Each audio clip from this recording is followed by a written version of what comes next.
Yes. Ha! Now that must have hurt. Open.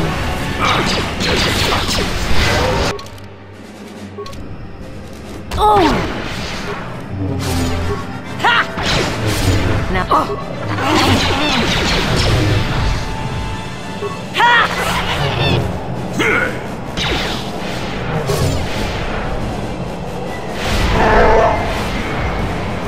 I will be your doom! What?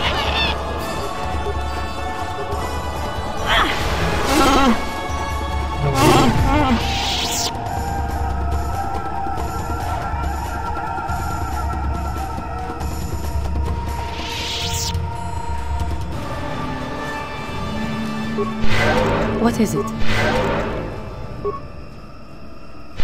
Yes? I'm here.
Must have hurt.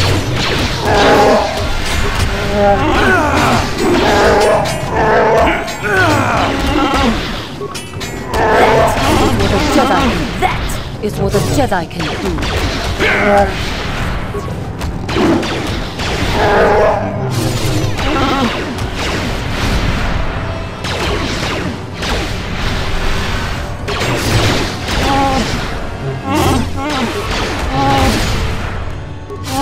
That is what a Jedi can do.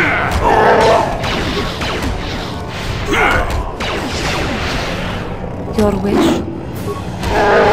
What?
Got something on your mind, dude?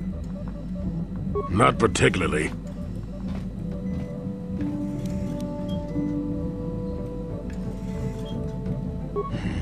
Such a charming and persuasive manner you have there. Forget it. I'm not interested in your demands. I'll tell my story when I'm damn good and ready, which isn't now, so shoot! Got something on your mind, do you? Not particularly. I suppose you're going to nag me until I cough it up, aren't you? Nothing is private anymore, it looks like. There's no escaping it, I guess. So be it. My wife's name was Neyama. She was the Yukatas enforcer who shot me out of the sky, if you remember. My wife had plenty to do with the war. Upon meeting her, I knew right away that she was strong in the Force. That's why she was able to shoot me down. Neyama was a marvel of a woman. Fiery, determined, smart. She dragged me to the capital and foiled 3 of my attempts to escape prison. Oh, and that body. Well, yes, that. Needless to say, I eventually won her over. That was after I kidnapped her upon being broken out of the Yukata's prison, mind you. But, that's another story entirely. At any rate, I wanted to train her in the Jedi way. The Council refused my request, naturally. I was still a Padawan at the time. I was an experienced Padawan, surely, but Not yet ready to be a full Jedi, and certainly not ready to train another, especially not one so old as my wife. Neyama was intrigued by the idea of becoming a Jedi. She liked the idea of power too much, perhaps, but I certainly didn't see that at the time. I believed in her and trained her in secret. I ignored her willful nature.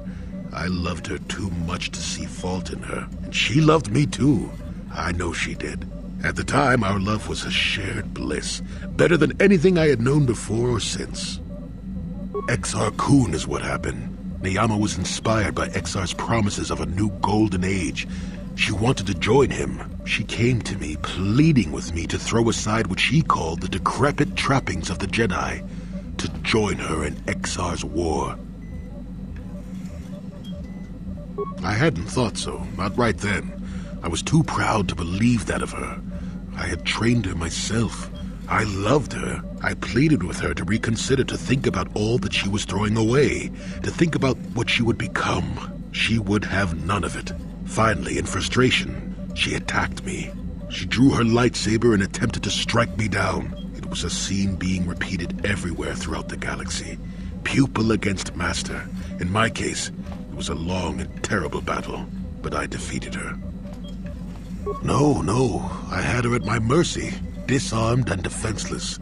She looked up at me and she knew I couldn't do it. But I should have. Sometimes I convince myself otherwise, but it's no use. She had fallen to the dark side when she raised her saber against me, and I let her go. To my shame, she went on to kill many Jedi during the war, until she herself was slain in the final battle. I grieved for her death, inevitable as it was, even as the Jedi Council put me on trial for my actions once the war was over. I had trained Neyama against their wishes. I had failed to kill her when I had the chance, and she went on to kill others. Not to mention that I had remained a Padawan throughout the war.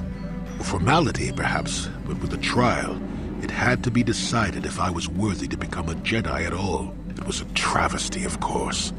I told you that even the Jedi were capable of great injustices, didn't I?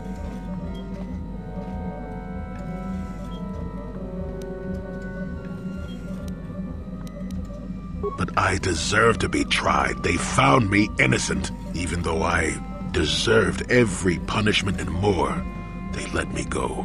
Mitigating circumstances, they said. I deserved compassion, they said. They said I had learned wisdom the hard way. For all I had done during the war, they wished to raise me to full Jedi status at long last. That was when the Jedi left me. That was when they failed me.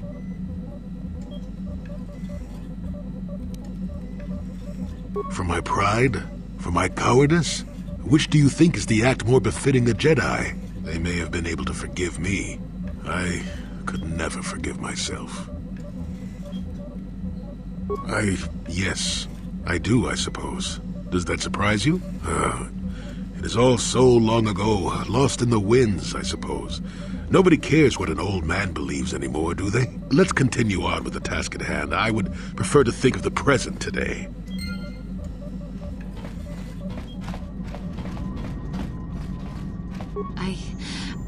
I have been watching you for some time.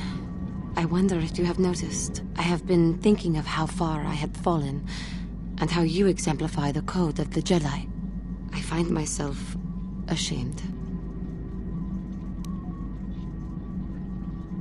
But I have so little to show when I compare myself to you, and that makes my shame even worse. That I had so easily fallen to the dark side, that I could convince myself that by injuring my master, I became a great force of evil in the galaxy for my pride, my hubris, for the inner rage that all of my species feels.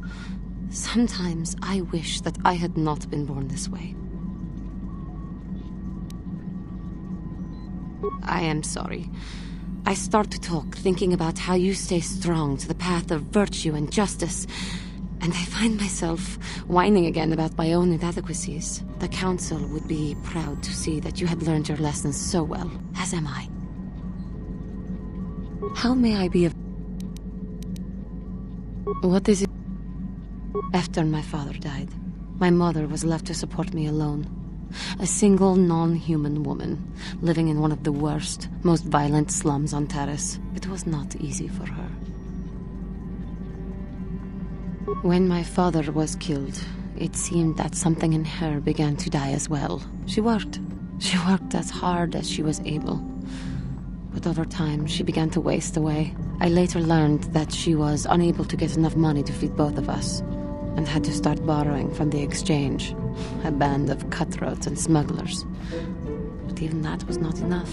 She hid what she was doing from me.